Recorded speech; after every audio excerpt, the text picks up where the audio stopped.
अस्सलाम वालेकुम रहमतुल्लाहि बरकातहू। अजीज दोस्तों, इस्तकबाल है आपका ZK डिजिटल स्कूल में। आज हम इस वीडियो के अंदर हम के बारे में मालूमात हासिल करेंगे। उसी के साथ साथ दुआ, मनकबत और अजीज साथियों, नात किसे कहते हैं, ये डेफिनेशन आज हम देखने जा रहे हैं। तो आइए दोस्तों, उससे पहले चैनल को सब्सक्राइब करते हैं और बेल आइकॉन के बटन को भी प्रेस कीजिए। हम किसे कहते हैं, सबसे पहले यहाँ पे देखेंगे। अल्लाह की तारीफ को हम कहा जाता है। इस नज़म में अल्लाह ताला की सिफात, उसकी पाकी, उसकी बुजुर्गी और उसके रहम करम का जिक्र किया जाता है। ऐसी नज़म को हम कहा जाता है। ध्यान में रखिए अजीज साथियों।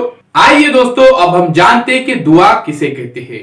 हर बंदा अल्लाह ताला की बारगाह में हाथ उठाकर अल्लाह ताला से मदद चाहता है। अल्लाह के सामने गिड़गिड़ा कर मांगने को दुआ कहते हैं। देखिए यहाँ पे हर बंदा अल्लाह ताला की बारगाह में हाथ उठाकर उससे मदद चाहता है।